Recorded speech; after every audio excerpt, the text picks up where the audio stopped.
Alright, so on my bench here I have an infamous Bose 901 speaker. This one in particular is a Series 4 from 1981. This is a walnut cabinet. It's in okay condition.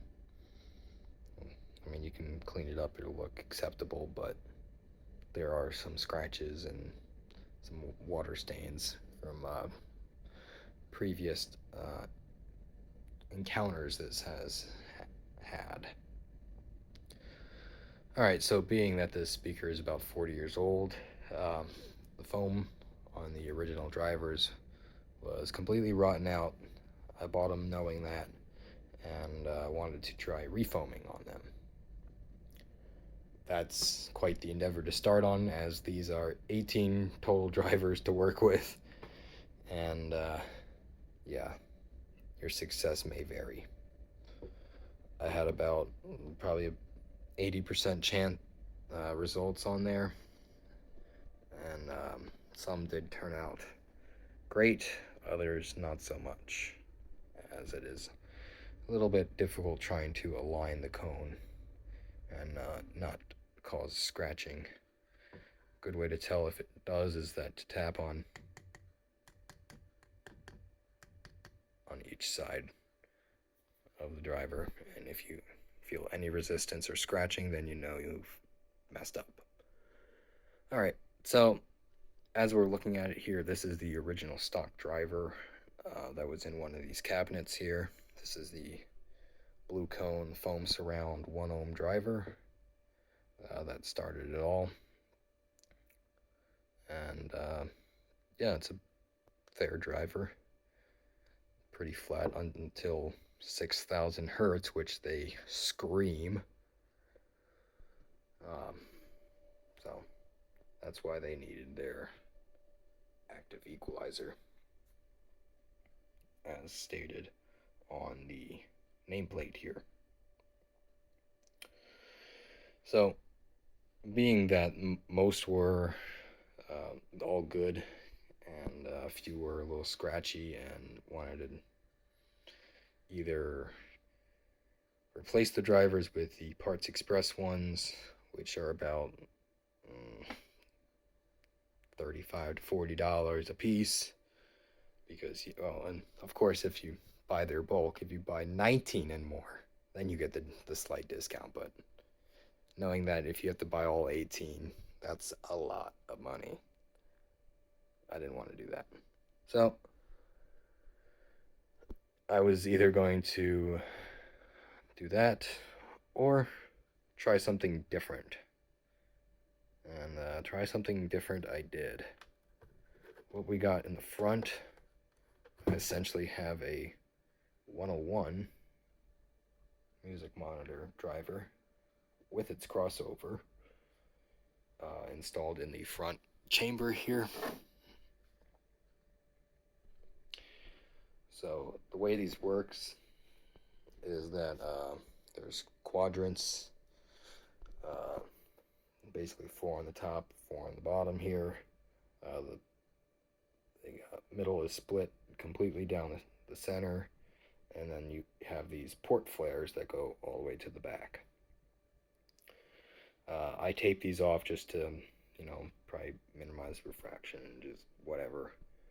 So I stuffed them with cotton balls and taped them up. So that's what's going on there. So yeah, essentially I do have a 101 in the front here. It does, like I said, have its crossover, and if you were looking closely at my terminal cup here, you may notice this extra spaghetti wire coming out here. And that is the negative lead to the front driver. And I do have the star terminal connected directly to the front driver here.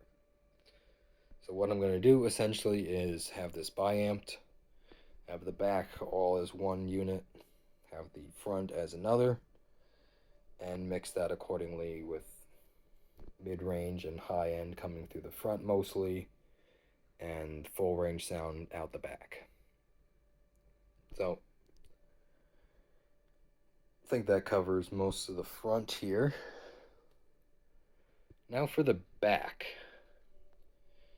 That's not where I stopped with the front here. The back all has star drivers in them. These are all from either Model 100 speakers or 141s that I've been receiving over the last few months. And yeah, this is quite the endeavor here. Take a look at that. All right, so what's going on here is I have these wired in 4 banks, or four lines, and then have them paralleled on each ends. That makes it each driver is a 4 ohm load, so that makes it 16 ohm on one bank, another 16 ohm, parallel that, and you make that 8 ohms. So that makes these still easy to drive, quite nominal, and yeah, seems to work out quite well.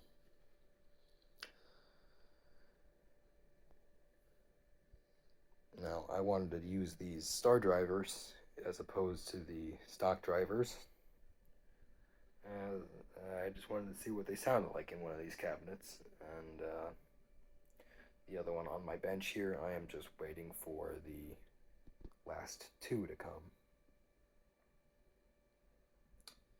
So that's what's going on with the back there. Closer look at one of the star drivers here. This is one from a Model 100. It's still a paper cone driver with a rubber surround. The center pull piece is different from the stock driver and a 101 driver as well. These have a copper slug, or at least a coating on the pull piece in the center there. It seems to control the mid and upper frequencies a lot smoother, in my opinion. So yeah, these are the drivers next to each other. They are exactly the same in stature. The only difference is in construction wise is that this one is a plastic one, and these original ones are cast frames. So otherwise it's the same magnet structure and overall basket. For this one did have a slight revision, so that has the more open format. So yeah, there you go. There's the Bose 901s I've been working on, and we'll be trying them out and seeing how they sound when the last 2 drivers get here. So I want to thank you all for watching. So take care, and see you when I see you. Later, y'all.